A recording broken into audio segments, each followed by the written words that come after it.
and get him on here right now. Mike from around the world. Are you there, Mike? God bless you, Pastor Paul. Oh, I tell you what, I am blessed and highly favored. You sound energetic tonight. Well, I am. I've been going for about 3 days, but I'm good to go. Well, Mike, I would like to know what in the world's got keeping you going for 3 straight days, but maybe you can't share everything about that. But let's get right into something. Um, First of all, Ukraine. Okay, what's going on today? The shelling going on between the separatists, the Russian separatists, and the Ukrainian forces over there. Can you tell us, Mike? Is there a false flag involved? Is it just trigger? Is somebody trigger happy? What's going on?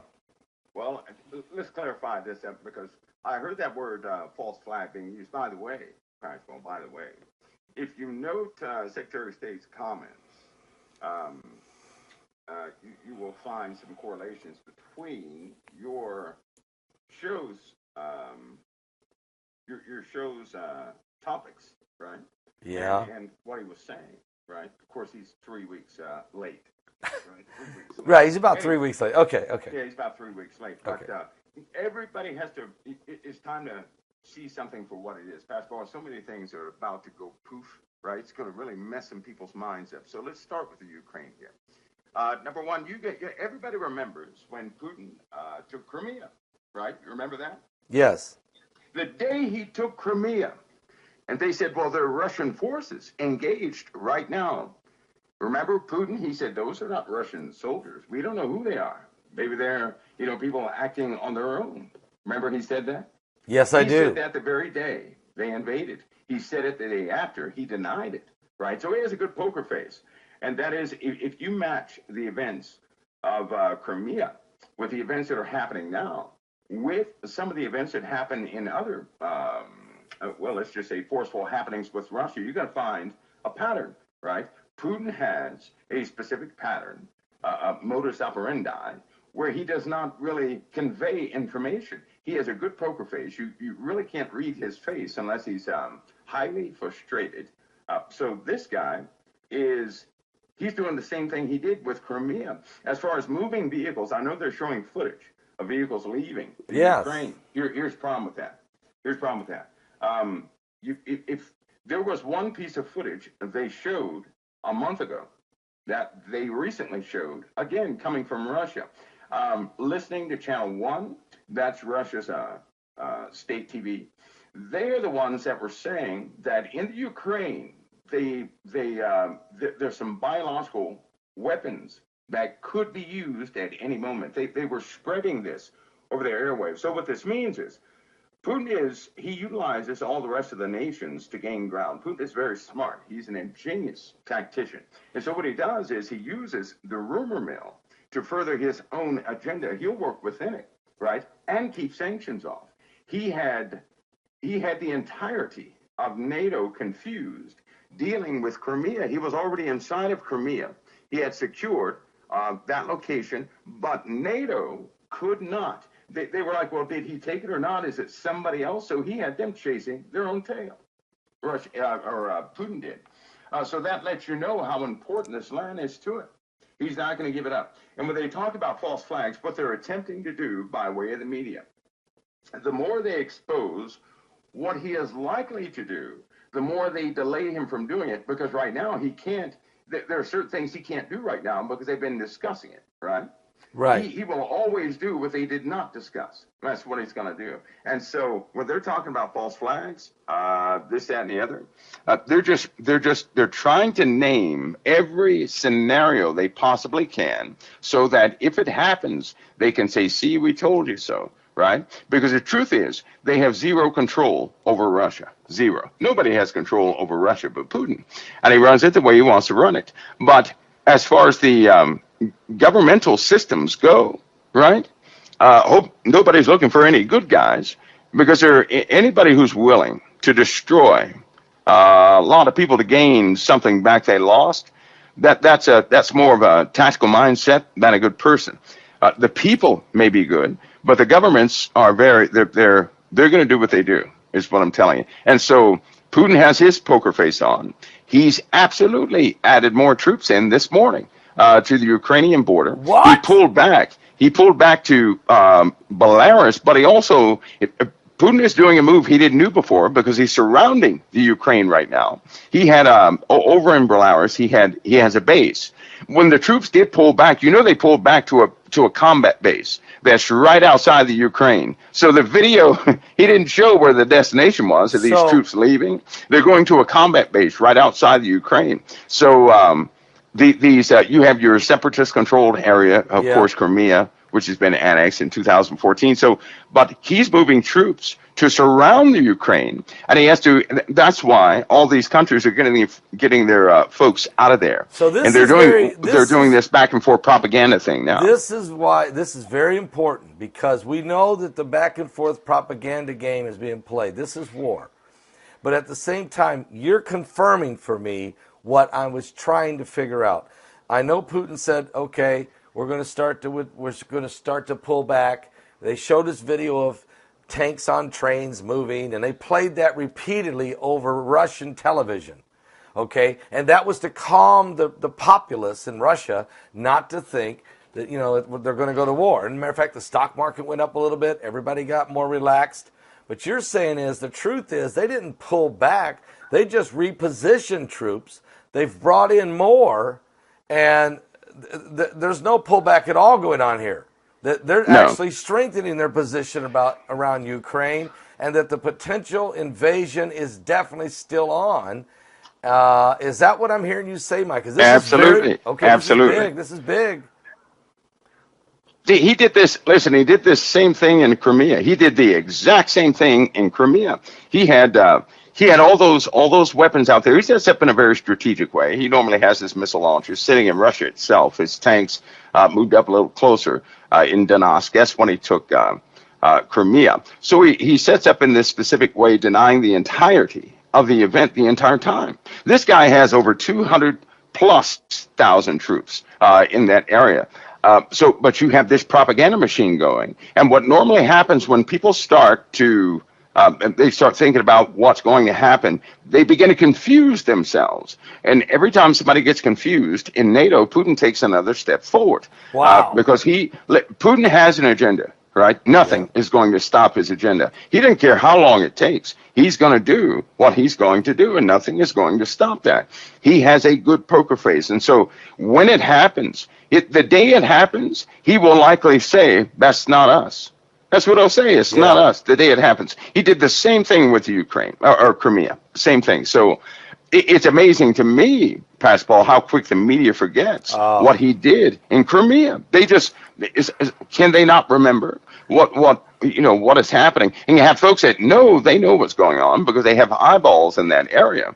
But Putin he's a very straightforward individual. He's very focused in what he has to do, and he's not going to waver in doing it. What he is doing is he's sending NATO a warning that the Ukraine cannot become a part of NATO, because that's in actuality that would almost be like us giving Mexico Texas, and suppose Mexico joined China as a communist country, and we allow them. Right? If they're in Texas, but they don't belong to anybody. Just say Texas belongs to Mexico, right? They don't belong to anybody. But all of a sudden they say, well, I think we're going to join the Communist Party in China. Well, we don't want that, right? Not in the U.S. We don't want that. And so the same thing is happening in Russia. The Ukraine was a part of Russia. That's been lost. It is much like Texas, right? Yes. It is much like Texas. So if we lost Texas, the U.S. would do everything to get it back, right? We wouldn't care what the cost would be or anything else. We would get it back because we can't secure our country without Texas. So you're saying we can't do that. You're saying the hook is in the jaw. Russia's not going anywhere just yet. And let me ask you, I saw that 6,000 additional U.S. troops from the 101st Airborne were being brought in. Is U.S. troops more and more being deployed as we speak? Is this still part of the process here? Yeah, it is. They're going to continue to do that to build up certain NATO forces, just in case. They need a bit of strength in Europe, and they need certain forces in Europe for training, so on and so forth, tactical things, just in case the thing gets out of hand. Because what could easily happen in a conflict like this, which is what a lot of people are concerned about this, because there are hypersonics involved, because there are lasers involved, and because this absolutely just breaks the agreements that came about after World War I and II, that no country can, with their military by force, right, alter the borders of another sovereign country. You can't do that. And so Russia, if they break this, they have just broken what took so long to get put together.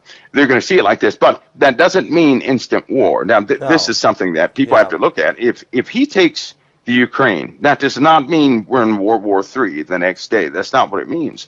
If he takes Ukraine, he's going to do it step by step. There's going to be denial. Be a lot of politics involved still. In other words, you'll see him cross a red line, and everybody will say, well, we're going to give you another red line. Don't cross that one, right? Yeah. But then, I don't think a lot of people really understand Putin, but they're about to find out who he is. Those individuals, matter with the KGB, people are going to have their opinion of these individuals because they don't know them, right? They don't know their jacket, so to speak, or their packet file, or whatever the case is. Putin is he's very direct, extremely direct, but he can be cold and calculated in those things he does. He can be very cold. He's ordered that people be killed plenty of times. He has, and believe it or not, that's in every single country. No country is excluded from that. Right. But I'm just saying this because sometimes we can start looking at these individuals, right? And say, oh, well, he loves his people. He's a good guy. No, Satan loves his little people too. That doesn't make him a good guy, right? So Putin is calculated, and people are going to find out just how cold he can be, especially if it comes down to his country and everybody else. He's going to do what he has to do for his country. Now, as far as patriotism goes, he's doing this for what he calls Mother Russia, right? That's what he's doing it for, Mother Russia, which means he has an old mindset, right? Very proud mindset of his country and what it used to be. Nothing is going to stop him from doing that. NATO, however, is the one that's a bit too nervous about this deal because they're just trying to save face. Right, they're trying to flex a bit more power. Also, if he takes the Ukraine, that's right at the back door. Yeah, they don't. Europe. They really don't. And want they don't want that either. No, they don't want that. No, they don't want that either. So that's why they will make. If Putin does not take it, he already knows they're going to make Ukraine part of NATO. He already knows this. That's a no-no. Right? So we'll go to nuclear war before that happens. So your opinion is that Putin's going nowhere. He's going to keep people on the border. He's going to continue to do the strategy of mush and steal. It's the old thing I heard Mike Huckabee say the other night on television. He said the way Russia's mentality is when you think about the Soviet Union, the old Soviet Union was. You take the bayonet and you push it out there, and if you feel mush, you move forward. If you feel mush, you move forward. Right. If you hit steel, you stop for a minute and recalculate. And you're saying that this is going to continue to be the strategy until they completely, at some point. That's right. They would like for NATO to just give Ukraine to them with some kind of an agreement that we're all going to live together and hold hands and sing Kumbaya. But that's not really what's going to happen, is what I'm hearing you say. That's not going to happen. And you know what? That's to say the guy, when you're thinking about good and evil, you really can't see that yet. This guy's going to take care of his country, just like any other person, just like some mafia leader would take care of his gunmen, right? Just like that. But it doesn't make him evil. He's just he believes in his country. But you have to take a look at NATO. Yes. NATO, right? I don't deem these guys as good or evil. I don't, because they're NATO. Basically, you have folks at the top. These folks at the top, you have a few terrible ones up there, right? But NATO is a group of people who are trying to establish a framework. Right now, listen to what they call it. They call it a world order. That's what they call it. Yeah. And that Russia is upsetting the world order. That's what they're saying. Yes, they do. So in other words, they have a set of laws, a set of decrees that they want no one to break. and it's spreading like wildfire. I don't know if anybody notices, but everything is changing right before people's faces, and they might want to sober up about everything in their lives because NATO has forged ahead into several areas they've never been in before. They have absolutely usurped power, and people just let them do it. This COVID-19 thing, I'm going to call it a thing because what it succeeded in doing was blinding people to what government has been expanding this entire time. It's been expanding by way Expansion of its of power, government. by way of policy. Its rule has been expanding. And anybody in the way, they're going to plow over. And that's what they're attempting to do here. As they continue to push forward, NATO does. They're going to change. Everything is going to change. You know, there are constitutional drafts for changes in just about every single country. Yeah, yeah. That's to help form this one world government or one governance. Shake up because they're changing. When I say they're changing everything, they're going to change everything. Yes, that's the plan, isn't it, Mike?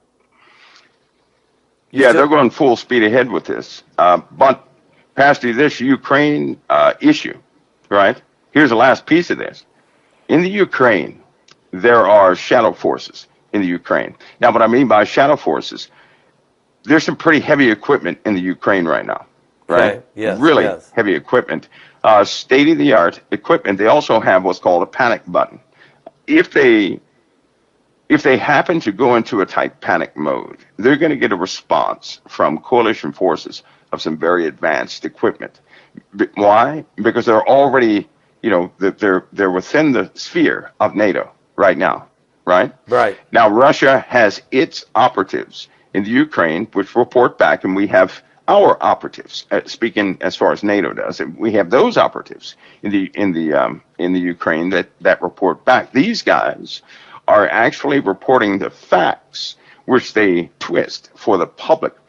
But there's some big problems in the Ukraine. Like for example, there are some nuclear weapons in the Ukraine. No one knows whose authority they're under. Right. And the codes have been altered. The entire firing mechanism, right? Russia made some mechanisms that if it didn't have a command override, it would just self-destruct. It's a mechanical redundant system. But they've rebuilt the whole thing, and no one knows whose authority that's under. No one knows that. So there's some variables in there that are not too safe, because if Russia also has a problem, and Germany, or I'll say Europe has a problem with radical Islamists right now. Do you know that? Yes. And there's a problem with Europe that the radical Islamists may be the ones that actually have infiltrated said forces and can gain control of some of these launch systems, right? Yes. So that can be a big issue. In that case, a horror could be seen, because somebody could, if you're desperate enough, you can blow one of those things in place, right? Let's pray if that's to God. the case, you're going to see a lot of people go at one time. Yeah, let's hope to God that doesn't happen and create a catastrophe on a biblical scale, Mike, as you know. Let's change gears for a second, Mike. We want to talk a little bit about the sun this week. Since you were on last Thursday, the sun has been absolutely volatile, and we just had a couple more M1 solar flares, plasma ejections, the CMEs. The backside of the sun yesterday just almost like blew out, which would have been, when I say backside, I mean it wasn't Earth facing, but it was Planet X facing maybe. I mean, what's going on here? And they're saying that these solar flares may have caused what's called gravity waves that actually can be heard. And Mike, before you answer that, I want to play for you what that that volcano that erupted in Tonga, this is what they heard in Stanley, Idaho, 9 hours later. Listen, folks.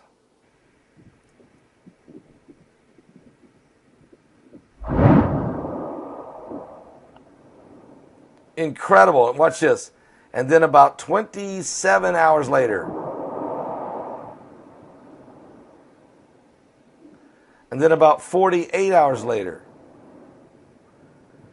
How in the world, Mike, can there be a sound this loud be heard this across on the other side of the world? Bouncing off the atmosphere. As a sound puts out a radio wave, right? It's radio, so it goes all the way around, and it will bounce off the atmosphere back to the surface again. So when something big on one side of the Earth goes off, it's going to, pop back at a specific time on the other side of the Earth, right? At a specific time, and they time it to get the distance and everything else. Could this is this part of these sounds in the heavens that you said soon we'll be hearing? The sounds in the heavens I'm talking about, Pastor Paul, yeah. I'm gonna say something. It is said that when anything comes from, whether it be a rock or a large body or something like that, right, you can't hear those things in space due to a lack of atmosphere or material, right? Lack of density. So you can't really hear the vibrations they put off. But everything in the heavens, they do sing, right? Just like Saturn sings, the rings sing like an orchestra. It's quite beautiful. Jupiter sings. All these planets make noise. You can't hear them due to a lack of atmosphere. So if something were to happen where all of a sudden we had a matter influx in our solar system, which means the atmosphere becomes a bit denser, right? Material coming in. Say, like, for example, some dust. If dust came into our solar system, you're going to have a greater density, right? You're also going to have matter that can transfer energy, which we would hear a sound, which would that would be emitted from the heavens. Something passing, you'd be surprised. Comets and meteorites and things like that, when they pass, you know what they sound like? What? Trumpets. Trumpets? They sound just like trumpets. Mike! Really? Exactly like trumpets. That's what they sound like. And so with an increased material bombardment in our atmosphere, which is what we'll likely have, we're going to start hearing a lot of sounds. That's the first part of it. The second part of the sound issue is, Pastor Paul, when something in the spiritual domain enters or exits this domain, a sonic boom is heard. Right? Yeah. I'm sure that you've heard of this. Yeah. I'm sure that people have been, they've been all by themselves and they heard a big boom, but nobody else heard it around them. I know of groups of people who have heard this and nobody else heard it around them, right? So as these things are given passage to enter into this domain or exit, or they get booted out of this domain, those sonic booms are going to come back again. Now, at one point, we had quite a bit of them. As they isolated the sonic booms and eliminated, aircraft, this, that, and the other, there was a lot of spiritual activity. The correlation was some of the stats concerning crime and everything else, they were absolutely, they went up right after that, right? So we're going to have, taken from two of the individuals at the Vatican, one at Washington, D.C., a couple more throughout universities. We're about to have an incursion of types that is quite serious. It is very serious, in fact. For a long time, Pastor Paul, they've been doing a lot of digging, right? All government agencies have looked into this stuff, spiritual stuff, right? The soul, things of that nature. To see it, they want to see it. They've equated that it is energy. So it's actually, you can track that energy. Right? They could even see it within the human body. It is energy of some type. So, when you say that in certain individuals in the Vatican and in Washington, D.C., and maybe some universities, are they studying, are you saying they're studying the soulical part of man? Yeah, they've been doing that, Pastor Paul. You've had what is it, possibly, I think if somebody looked at the numbers, it's been hundreds of billions of dollars have been poured into research to locate or to see or to track the emissions of the soul of man. A lot of your top medical doctors, top medical personnel, they understand that the body does not operate without the soul, right? Right. They found this out with clones. In fact, when they make a clone, there is a transition effect when you make a clone. Something happens when you have that a clone under a very controlled environment. You always notice these energy fluctuations, right? So they've been doing this though since the 40s, I believe, is when they started the serious study. In fact, in the 40s, just about everything started. Are you saying, first of all, you're saying that we have human clones, okay? I can believe that. But are you saying that these clones don't have souls? No, they notice some energy fluctuations, right? It's a cognitive phase of that whatever they're growing. It's a cognitive phase where they actually come into be themselves. Something enters into them. That's what I'm saying. Something, and they can track this. They know they can sense. They have very special sensors that can sense any type of energy fluctuation. Okay. This energy. Well, wait. Okay, something enters into the clone. Okay, is the clone got a soul, or is there a demonic spirit or some other entity that goes into this clone? Now they never went that far. They only know that something. There's a energy signature, right, with each one of them that just it explodes and goes away. So they've been tracking this for a long time. It's probably part of the reason why there's this fascination with ghosts, right? All this stuff you see on television is probably why, because it was all of this. I mean, Pastor Paul, they have spent countless amounts of hours. They've had the smartest people in the world working on these things. In space, they still run these certain experiments that give way to more devices to track, to see, to do this. But they're not using what these silly devices you see on television. That's not what they're using. Okay.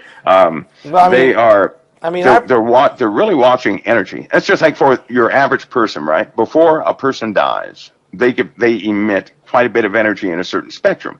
After they're gone, instantly, when they're gone, that is gone. Sometimes when they're still alive, that energy is gone, right? So something leaves the person. Grams. They can see this. They can see this. I've heard that the body will actually weigh 21 grams less at the point of death. That maybe that's the spirit of life. You know, when God took Adam and made him of the dust of the ground, he breathed in his nostrils the breath of life, and man became this living soul. But I've heard this talk about the 21 grams at the point of death. The body seems to decrease in weight, and that could be the soul of man. I don't know. Well, I know one thing. When they appear, right, when those energy anomalies happen all over the earth, there are sonic booms associated with it. Also, if you think of it this way, the brain keeps your memories, right? It keeps your memories. People with Alzheimer's and things, dementia, they don't have good memories, correct? No. But if you're just spirit, you have a perfect memory, right? You know all things, which means your body is more like a barrier, right? It's a limiter, is what it is. The body keeps people from doing specific things, but outside of the body, there is no limitation. Just like CERN found. CERN found that when they harness antimatter from this other dimension, it is about, I believe, the 40 or 50 times more powerful than its counterparts in this dimension, right? So your spirit is totally intact. Your body is a limiter, which keeps a limited amount of things. Most people get caught up on the body and what it can do, but they have forgotten about the spirit or soul of a man, which is in fact the real person, right? Yeah. But back to these studies and these booms, when they cloned animals, they found some things, right? Cloned animals turn deadly sometimes, right? Yeah. Very mean. They turn mean. Sheep start biting things they shouldn't. Cows attack people, things of that nature. So that stuff happens, which my personal view on that is that if God does not sanction creation of anything, but he does that by natural process, but if he does not sanction that, its spirit is coming from those things that are already on the earth, right? And I believe that man gives way to that too, because they give birth to evil things all the time through their emotional state. They also found that out. Anyway, as they do this, they have come to an agreement that when these things enter and exit, sonic booms are heard. That in fact, that's what it is. And then when you start talking to folks, these folks that are worried because there's an escalation right now of, let's say, these energies. It's almost like they're multiplying all over the place. And true to form, you look in the news, and more you see these awful, hideous crimes. I'm talking about crimes that I wouldn't dare mention here. But they are ridiculous crimes. like that mother who yesterday who beheaded her child and her dog because she said the devil told her to do it. Well, that's demons. I mean, that's people being possessed with demons, and they're hearing these demonic voices in their head. Doctors could say that's schizophrenia, but I don't think schizophrenia causes people to do acts of absolute pure evil. Now, I'm not. No, I don't think the way they're past, Paul. No, I think you know what? In all cases, even a good person, when a person is thinking, and I'm talking this by way of experiments that they did, because they have isolated people away from everything. And they have turned the Schumann resonance off. They know what happens to a person when that happens. They've turned Earth's magnetic field. They have negated that. They know what happens to a person. If no one is exposed to the Earth's magnetic field, do you not know you turn into an animal just right away? People turn violent. Is it the pressure? They get hot flashes and cold flashes. They turn extremely violent. What? That's going to happen all over the Earth. This is how some of these emergency services have written manuals that they encourage people to, they have to have them. But these manuals disclose what would happen without the Earth's magnetic shielding, right? Right. It discloses that and what to watch for. And, if a person is affected because a person will go insane, they become incredibly violent. They no longer feel their pain receptors won't work. I like that one, which means if you do something to that individual, they will not feel it. Right. It's like some of the people who are walking Earth right now, they cannot feel pain, not because of that. They were born like this. Okay, now, Mike, are there clones? I'm just going to ask, is there clones living among us in society? I can't help but to think they are. Yeah. I can't help but to think. Is that the reason I think that? Well, they seem to be. Okay, tell me why. Why do you think that? Well, because this cloning business started with Russia back in the 20s. Okay. Not the 30s, not the 40s. Not the 50s, but the 20s. Wow. Okay, now if they began this back in the 20s, and then Germany comes behind them and starts picking up some of the research, and then they take it even further until it hits the 40s, and then they start to classify, right? When they start classifying technical papers regarding cloning and cellular growth and this, that, and the other, when those things are classified, you got a problem, right? Or if the Navy publishes something and they classify it, you have an issue, especially when it comes to cells. We all understand about chemical biological weapons, but that's not what we're talking about. We're talking about replication of the cells, perfect replication of the cells and the genes that help do that. So if they've been doing this all this time, right, you can't help but to think, of course. And then you start looking, not to be a conspiracy theorist or anything. Right, because, of course not. I'm a spiritual conspiracy theorist. That makes sense? I think so. I think in other words, there's a spiritual conspiracy going on, but it's a true one. Anyway, these folks, like take, for example, Hollywood. Okay. These guys are obsessed with their youth, correct? They're obsessed with their youth. They are. I mean, there's so much plastic surgery going on there, man, that, But do you know that they have paid for services to have their brain digitized? Right? No! Listen, they paid millions of dollars to have their brains digitized in the hopes that one day they can come back. I'm just trying to get their bodies frozen. I'm just trying to get my brain reorganized. I definitely don't want somebody That's sort of like the movie. They're paying for it. They've already paid for it. They paid for services to have their bodies put in cryo. I know. In the hopes that someone can be woken back up again. Sometimes when these actors die, they don't really die. They get stuck in cryo. They're doing all this stuff to preserve their life. Well, they're dead though, right? Yeah, they're dead as a doornail.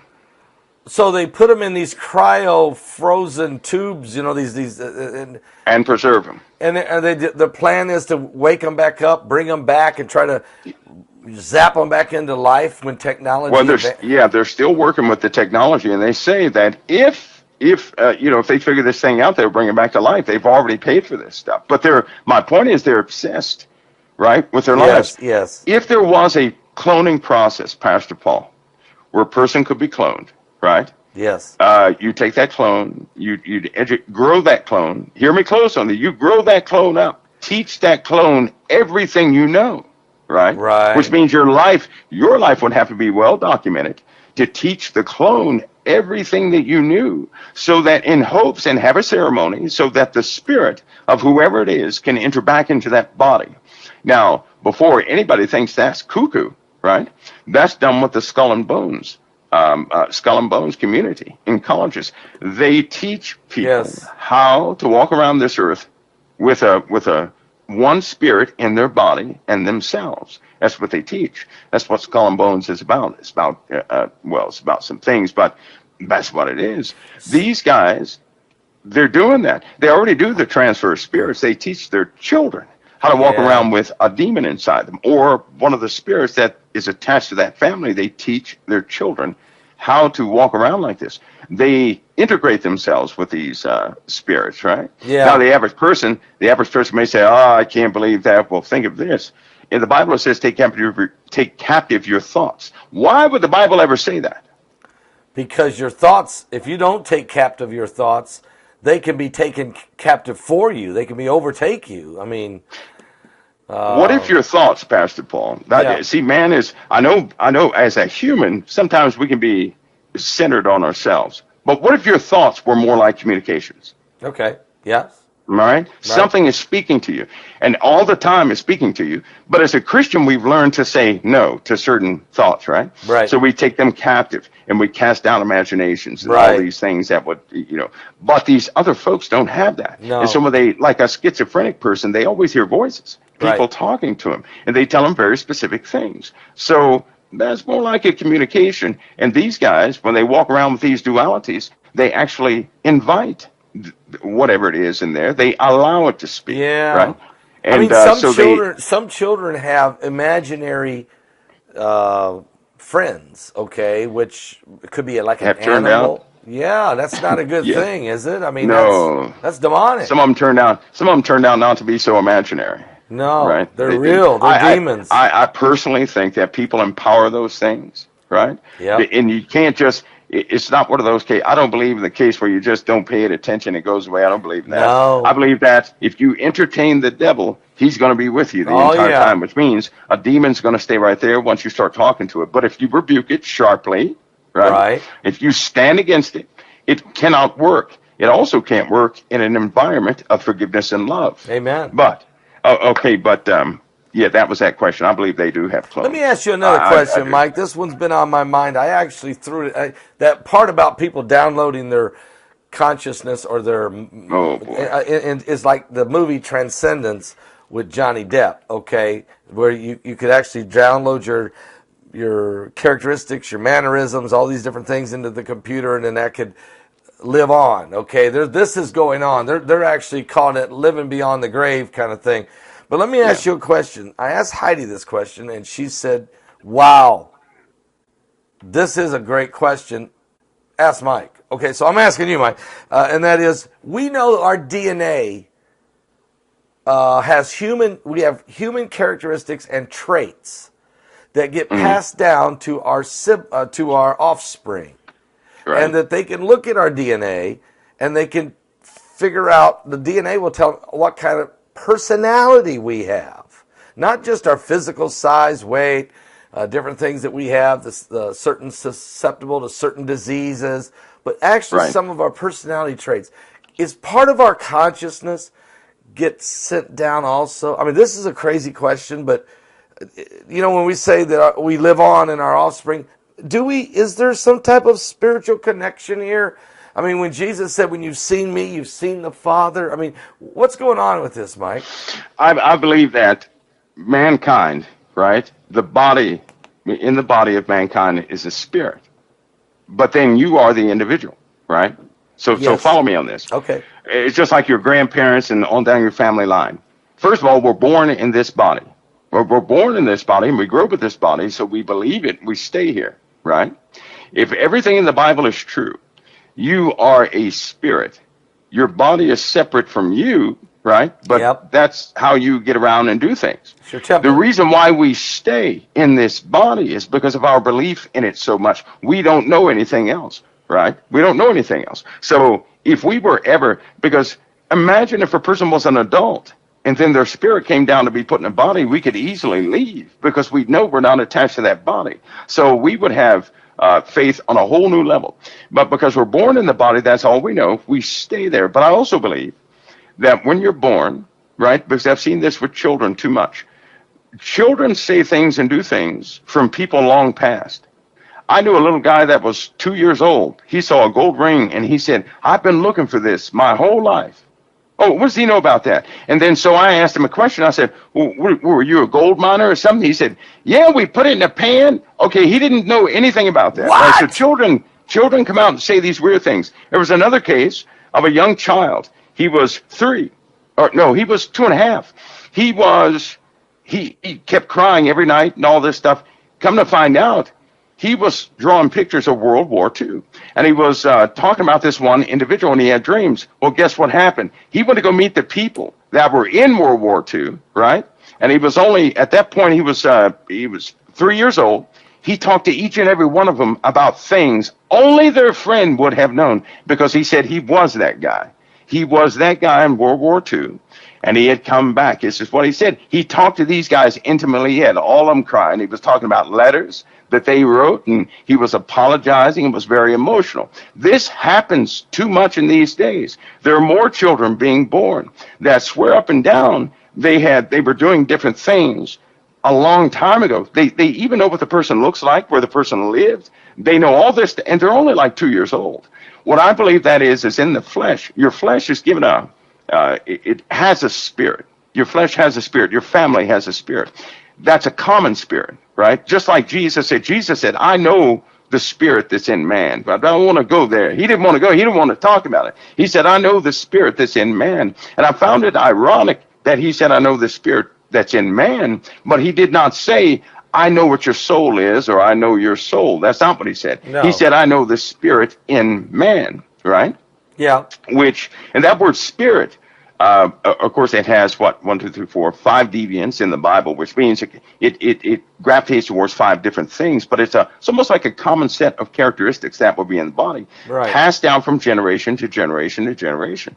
So just like an animal has instincts from its parents, so do we have knowledge, genetic knowledge, right? Predisposed knowledge from our genetic line. That's important, right? because we're not talking about reincarnation here. No, we're talking about genetic transferal, or what's the word? That's not the right word. Well, like a gift, like playing a piano, right? Yeah. If you had a great aunt or your great grandfather could play, then somebody's going to pick that up. If somebody could draw, somebody's going to pick that up. I have met families where everyone in the family are tremendously musically talented. They didn't learn it. It's passed down through the genes. Yeah. Okay. Yeah. We see this with athletes. Okay. Yeah. So it's easy for us to pick up with a physical. We see a great athlete, that his son comes along and he's just as good or better, and you could see the same physical traits. But I think we could also see some of the people that are brilliant. They're brilliant in math or science, and next thing you know, their siblings are brilliant with math and science. So there's some type of DNA it's being carried on. Part of your characteristics get carried on. Now, some folks worry. They do. Yeah, and some people worry about generational curses with this, because they'll say, my great-great-great-great-grandfather was a mass murderer or something. Yeah, but there's certain things that can be stopped, and that is through the blood of Jesus Christ. I mean, don't you agree, Mike? A generational curse, I would say that's more of something assigned to that family line. Yeah. Right? Yep. Demons seem to get comfortable. They know people, right? Yep. They get used to people. They can, because everybody can't be possessed by the same demon. Right. But they have to be compatible with you somehow, right? So they can survive or whatever, communicate and all that stuff. But yeah, as far as knowledge being passed down, yes. I also believe that there are things that if we could just believe it. I'm being serious here. Yeah, if a person would stop limiting themselves, if they would stop being the expert on what they cannot do and what everybody else can't do, and actually get up and begin to perform things, I think they would shock themselves. I didn't think I could run 25 miles. I didn't, because I would collapse after running one. And then when I was in the service after basic training, we ran a death run every Friday. I didn't think I could do it. But something happens, and it was when you hit a certain mark and it feels like you're going to collapse and everything else, but you have no choice but to continue, something else takes over. That is true. Well, not only in that did it happen, there were certain tasks and skill sets that I had to have. And when you start to push, it's almost like your body goes into another level, and it Yep. will accommodate. It also happens with healing. If people, I know for a fact, medically, that when a person is sad or oppressed or something like that, their white blood cells start to die. When they are happy, right? When they're happy, your white blood cells multiply. Your immune system becomes 4 times more powerful than what it used to be, and you set off a chemical signal in the body that tells your cells to start reproducing. That means repair. That's what happens when you're happy. Yeah. But when you're sad, the opposite happens. Yeah. A shutdown chemical goes into your cells, and they start. Your cells have a signal they can receive to shut down and die. Yes. And that's precisely what happens. So, Very given that, good. if a person can believe, they don't have to be the expert on everything. I think it's where we fail, right? Also, I think it's, when it comes to belief, I never believe I can do it, but I always believe Jesus can always do it. Right. And because I believe he can do it, I'll just walk into it, and I'm telling you that makes a difference. But I can't believe, it's hard for me to believe I can do anything, but it's easy for me to believe that Jesus can do it all, right? Amen. So when I step into that, things start to happen. I believe if people did that, they would begin to access parts of themselves they can never access before. They can stop oppression, depression, all this stuff, feeling negative, all this. They can stop that. What you're saying is we only use about 10% of our brain. We have tremendous capabilities telepathically, who knows what all capabilities the human body was made with by God himself, that we have, through a period of time, maybe a laziness, who knows, we've kind of let slide some of the great capabilities. I can tell you that, as you said, basic training, athletes, people who thought they could never do certain things, when put to the test, when there was nowhere else left to go, superhuman strength can happen. That's right. You know, whenever I was almost drowned that day when I was in the car accident, broke my neck, I'm underwater, and I can't swim. At least I didn't think I could swim. I could never swim before, but I'm 20 foot underwater, upside down, with a broken neck, in a car, in a seatbelt. I cried out to Jesus because, as you said, Mike, I believe with him you can do all things through Christ that strengthens you. And when the seatbelt unhooked and I got myself turned around and noticed that the window was gone, I swam up to the top to get air. And then I went back down and got the guy and came back up again with a broken neck. That's humanly not possible. It's certainly, I wouldn't do that. Like, I wouldn't go jumping 20 foot of water right now and try going down the bottom and going, I'd drown probably. But when faced with the absolute, it's do or die, the human body finds something, the Holy Ghost and God in you, He can open up things in you that you didn't even know were there. Would you agree with that? I mean, yeah, I do. I honestly think that as we're educated in this world, education teaches us what not to believe. I can go all the way back through my own education, and all they taught me was what not to believe. Right. That's what they taught, what not to believe. And there's a penalty that comes with believing anything outside of their teachings, right? So even becoming a Christian, Pastor Paul, I had to unlearn just about everything I learned. Yeah. I had to unlearn it. And now I walk around with I fight limitations. You'll never hear me say, I can't do this. I won't do that anymore, because I'm not going to be the expert on what does not exist or what I can't do. I've seen the opposite of that too much. As a result of that, it's like my entire life just went the opposite. I'm telling you, the Lord can heal a person in an instant. He's already healed them. Here's the problem, though. If people are down here rejecting the healing, they're not going to receive it. That's right. You have to receive a healing. He's already healed. He already put the word out, right? Yeah, you just got to believe it. But the issue is, if you're going to believe academia, and you're going to say, well, if I don't have this medication, I'm not going to be healed, then that's where you're going to be. Because the Bible says, as a man thinketh, so is he. Yeah. But if you start to receive, that person doesn't have to spend their time trying to believe that somehow that wound can close up. That's not what they have to do. They have to just simply accept the truth of Christ, what he said, that's it. Accept the truth upon themselves. It's easy to believe that somebody else can be healed. Not so easy to believe that you can be healed. Right. And we've got to start reversing that, because, even at this time we live in, Pastor Paul, what about when the storms actually come? Right now, some of these average storms, Pastor Paul, they're dropping, millions of tons of water. right? Take, for example, in a square The one in mile. Brazil. Do you know in a square mile, 1 square mile, 1 inch of water weighs 143 million pounds? Do you know that that's a lot of water, right? 17.4 million gallons. That's just with 1 inch of water with 1 square mile. These storms have an ability to drop. We're talking about billions of tons. Well, Mike, right? we just saw in Brazil. It's getting worse. We just saw in Brazil 10 inches of rain fell in 3 hours. It's created a mudslide, a huge apocalyptic. I showed the video earlier in the broadcast. Insane mudslides, flash flooding, destroying and killing people. Rain, and you've been talking about these bombs, okay? These rain bombs, these storms. I just saw this week a storm that's moving across America right now. It was about 70% of the entire nation is in this storm, okay? The clouds that big. And you were talking about bigger. We're going to see it. These winds. And they're going to quadruple. Yeah, now, Pastor, let me ask you about these wildfires. I got to ask you this because people have been begging me. You mentioned fires, that meteorites and asteroids were going to cause more fires. They're raging right now in California. It's happening in Australia. Last year it happened in Spain and parts of Germany, Europe. Is this because of meteors? Are they starting to set fires, the meteors, the asteroids, as they increase? You know what? Those we have a combination of conditions. We have the sun, number one, right? Its infrared emissions are off the scale. They're off the scale. Its X-ray emissions are off the scale. The sun is doing things that you would only observe way out there in the solar system somewhere. So it's totally changing. You have the heat from the sun changing the chemistry of plants, animals, probably us. You also have the atmosphere is altering, it's changing. You have certain protection layers in the atmosphere that are gone. They're just gone. There are a lot of chemical exchanges happening beneath the soil in the air.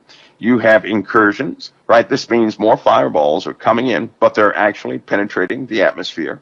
And when they hit the ground in a dry region that's been soaked in infrared, naturally it's going to catch something on fire. And that's going to be, without warning, these things are taking place. Pastor, without warning, people are, being woken up in the middle of the night saying, leave. You got to go now. You got to go. You don't have time to pack or anything else. You got to go or you're not going to make it out. So imagine, this summer, these weeks, the months coming up, the fires. I have a real caution concerning fire in the first place, a cruel fire. I believe it's going to be, more than what we could potentially see more fires than we've ever experienced. What? Right? I mean, ever experienced. Worse? I mean, because you know how bad they've been in the west coast of the United States now the last 6-7 years. But you're saying globally? Is this globally? Yeah, think about, instead of just California, think about Texas. Think about places like Romania. Places like that, all sorts of places burning up where they have trees and forests and things that will burn. Not to mention, not only fires from above, but we have a weakened infrastructure down below. And with all the earth movements, it's shaking things apart. Like that volcanic eruption that emitted that sound you played, right? Right. That shook the ground. But it shook the ground enough to crack foundations in nearby places. Right? So, and our cities in America and in Europe and all over the place have an issue because we're having these earthquakes, and it's really starting to crack the brick. Brick can only take so much, Pastor Paul, and then it breaks down. We're having saltwater intrusion problems. So all of the fresh water that we used to have, right, it's no longer fresh. Salt water, is pouring up into these places. It's almost like the fresh water is being evacuated and salt water is taking its place. And we're having a serious water crisis, Mike. Is that because we're using more, or is it because we're losing No.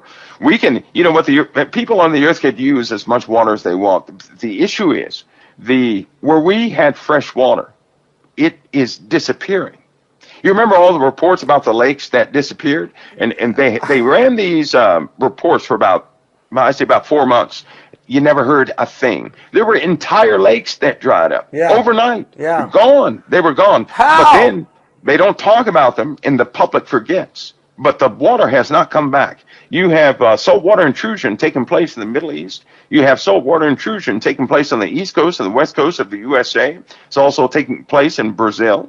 You have the Mississippi, which is contaminated, right? They're actually, With salt? the Army Corps of Engineers has been up and down the Mississippi trying to solve the issue of this salt water coming into the Mississippi River. How? The Great Lakes, that water level, right, is artificially being pumped up, right?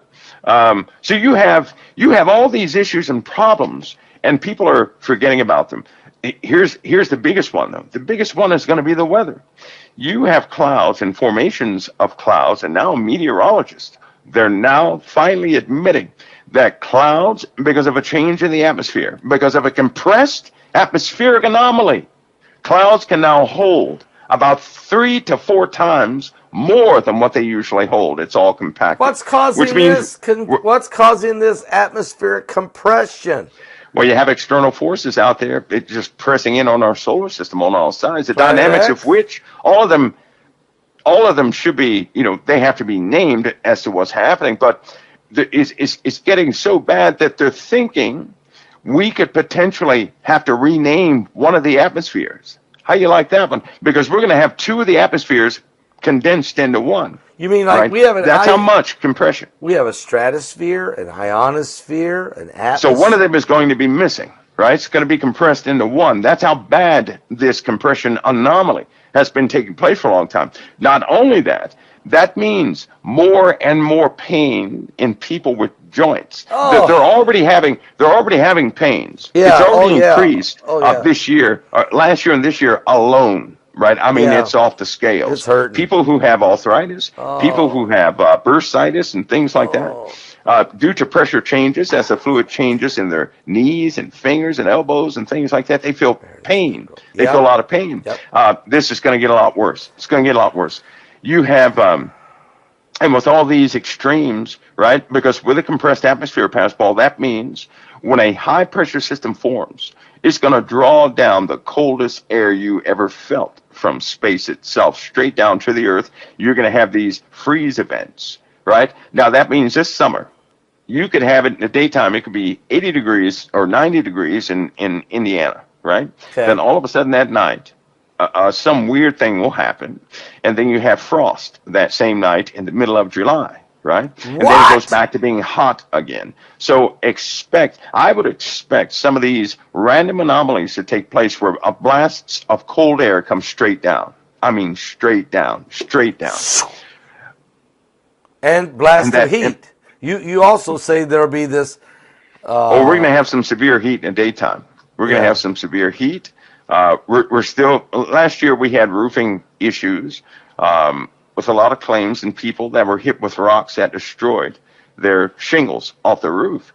So a lot of roof repair took place. Right, it's going to get worse this year. So like we're coming into a dense part of creation itself, of the universe itself, of the universe, and so we're going to have a lot of incursions coming in this way. So like Jupiter, flash freezing, almost like flash rain, flash freezing, flash heat, all kinds of different phenomenal anomalies that we've never really seen before. And the rain's going to be hard. The water and the fires, they're going to be the 2 main things. Can you imagine if it rained 5 inches per hour or 7 inches per hour? No. Can you imagine that? Yeah, it'd be over. Listen, and I'm very sensitive to floods. I know how much damage it can do and how much it messes up people's lives. And every time it floods, my heart goes out to people who get trapped in the middle of this because it destroys just about everything. And now that the ground is shifting, especially in the U.S. and overseas in Europe and Australia, Lord have mercy, Australia needs prayer. Italy really needs prayer because if they get an eruption, if they get an eruption, they're going to lose part of the coastline. It's cracked too much. It's too frail. Some of the surveys that were done are showing. They're just showing some cracks that shouldn't be there, and that whole place could be upended in Italy. That could take a 5.0 earthquake could do it. It really could. And if that's the case, it could set off a chain of events. They're sitting on a monster in that region, And so, when you say a my goodness, monster, are you talking yeah, about they're sitting on a a monster. super volcano or something? I mean, more than super. It makes, put it this way.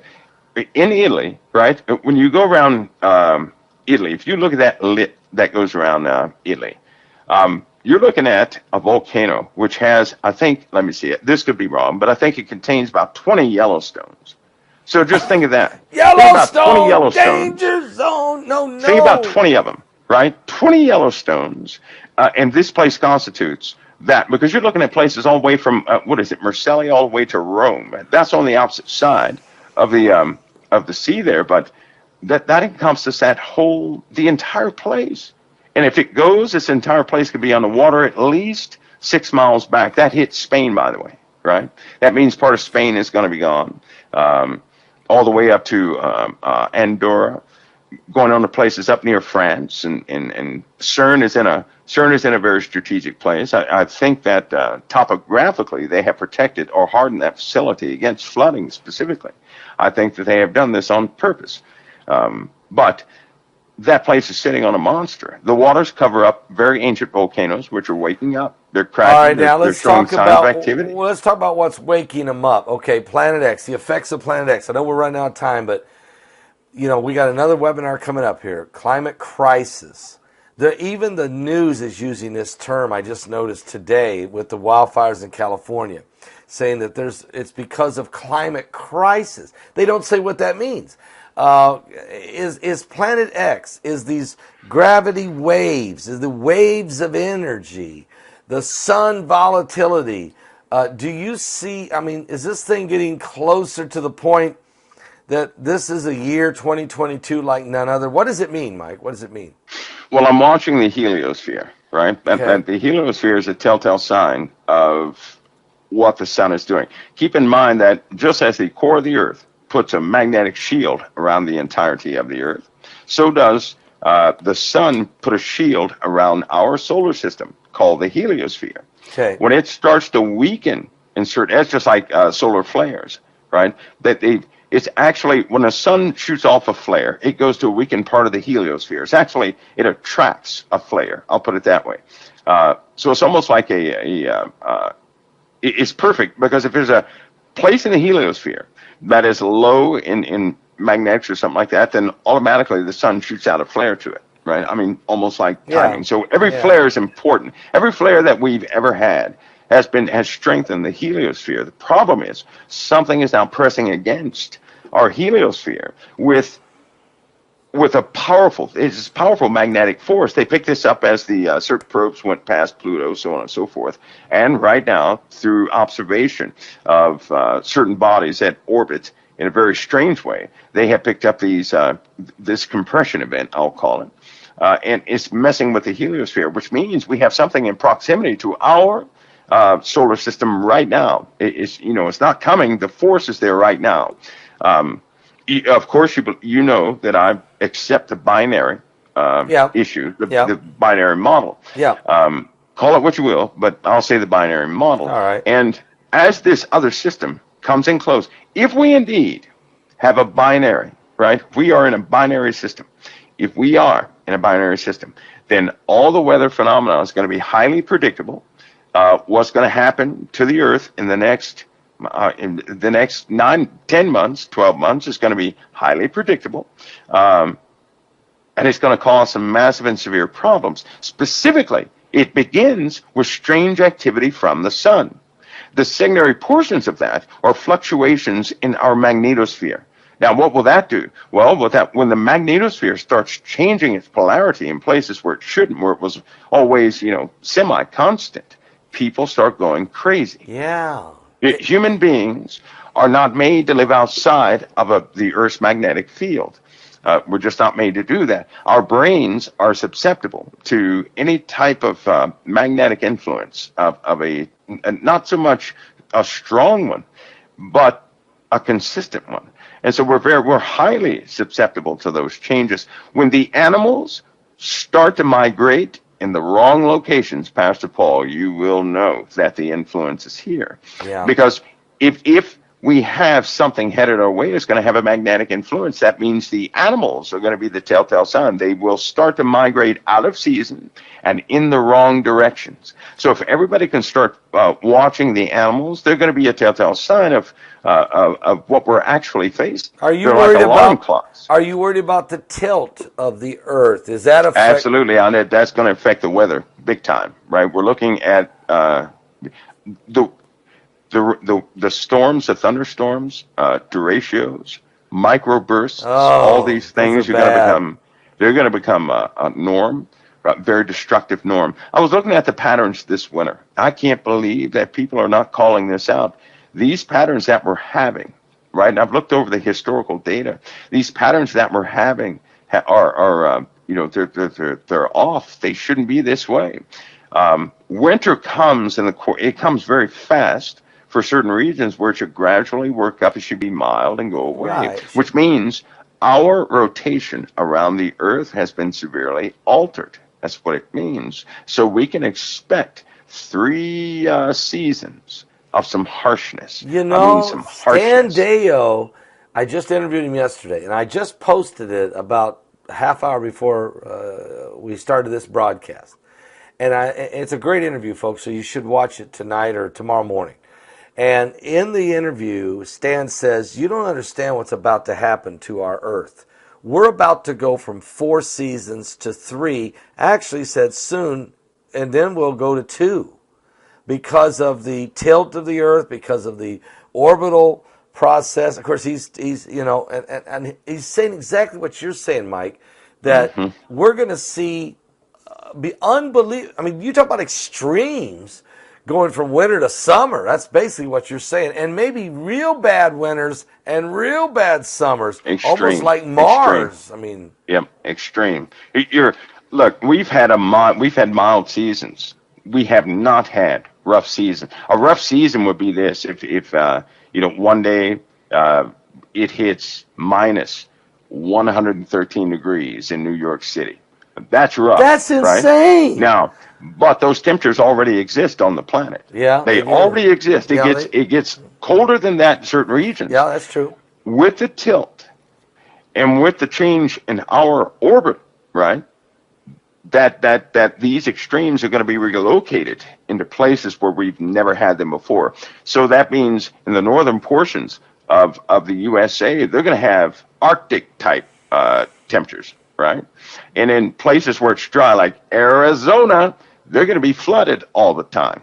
Can you imagine Arizona back on the water again because it keeps raining so much, so moist? No longer an arid region, but a temperate forest region. So we're going to have changes like that until ultimately the Earth's rotation or our days are going to be totally messed up. We're not going to have a consistent rotation of the Earth. And listen to this when you're ready. You ready? I'm ready. Some of the cycles of our moon, there's a dramatic issue with the moon. Now, 8 years ago, they were discussing this. Something about the moon. They were doing specific laser measurements. The moon is going to be a lot closer to us in proximity for a few months out of the year. So it's going to look pretty big. Now that messes up our tides.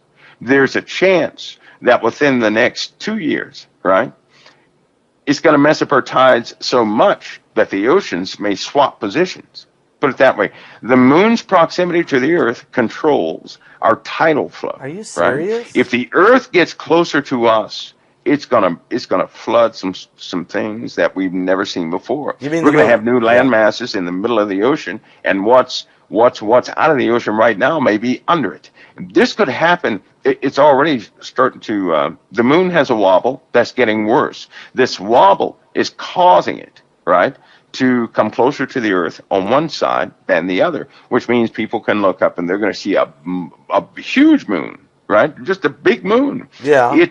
The moon stabilizes our tides, which means it stabilizes the water levels, right? So imagine when the tide comes in, that tide being a few feet over what it's supposed to be. And it's all gravity. It's all inertia and gravity, right? So it's not a complicated thing to see or mathematical equation to even replicate. It's just that these things, God has kept these things stable for a long time. I can't help but to reference that one scripture, that the powers of the heavens shall be shaken. Amen. Well, how can the powers of the heavens, if the powers of the heavens are going to be shaken, that means right now they're still. Right. Right? Right. So if they're shaken, if the powers of the heaven are shaken, that means it'll seem like there's a loss of control of the heavens, which means things are going to be out of order out there, which puts everything on earth out of whack. Well, let's read that scripture 1 second, Mike. It's in Luke 21, and here's what it says before I get to that verse. In verse 11 says, there will be great earthquakes, shall be in divers places, and famines and pestilences, and fearful sights, and great signs shall there be from heaven. Now, here's the verse Mike just quoted in Luke 21:25. There shall be signs in the sun, which we're seeing all this volatility, and in the moon, it's starting to wobble, and in the stars, meteorites are raging by, and we're getting more fireballs and meteors, and upon the earth, distress of nations, with perplexity, confusion. The sea and the waves are roaring now. Okay? Men's hearts then failing them for fear and for looking after those things which are coming on the earth, for the powers of heaven shall be shaken. So, Mike, you're saying it's coming, it is coming. Isn't it amazing how it says men's hearts have failed them for fear for looking after those things, or that means they have information. That means they know the process of things that is coming. And it says for, or the reason of, the reason for that is that the powers of the heavens are shaken. Yes. So there's no stability in the heavens anymore. Well, no stability in the heavens means the stars are going to be out of position, which really means the earth is out of position. All the stars they're going to be right there, but the earth won't, right? So we're about to go through a little shakeabout time. It's going to be like whack-a-mole with the earth, I guess. Yeah. But I hope that people are really ready for this, because even talking about this right now, right, as the years keep going on, knowing what I know, Pastor Paul, when I start talking about storms, it's starting to make me a little, I'm very concerned about people, right? Yeah. I'm really concerned this time. The cruel fire thing, right? Yep. And you've heard me talk about the stone steps, correct? Yes, and the coffin. Watch it come to pass. You watch it come to pass shortly. It's coming to pass, and when it's already on record from some years ago. It's on record, but it's coming to pass. And when it comes to pass, the USA is going to change that day, and then that coffin event, I believe, will happen right after that, and there we are. So, my goodness, Pastor Paul, I just want to say that to get that on record with you too. The stone steps is about to take place. Okay, it's about to take place. I'm glad you're putting that on record. The stone steps is about to take place, and that coffin event will happen just soon after. Yep. That's about to take place. Mike, we're going to get back together next week. We got so much. Man, we covered a lot of ground tonight, and some really great information you shared, and we appreciate you coming on. Climate crisis, you're going to be one of our key speakers in that one. That's March 11th. People better get ready. I hope they do, Pastor Paul. And you know what? I'm going to make it a point, Pastor Paul, because I'm changing a few things. Okay. I'm going to make it a point to start getting you some graphics so that we can have some kind of reference to look at. I would love that. We're talking about some of these complicated things so people can see it. It makes it easier to explain. That'd be good, because you got me trying to do, I feel like I'm doing charades. All right, so thank you, Mike. Appreciate it. I'll see you next Thursday, Lord willing. All right, Pastor Paul. God bless you. It's always an honor, brother. All right, thank you, brother. Amen. All right. Mike, friend of the world, folks.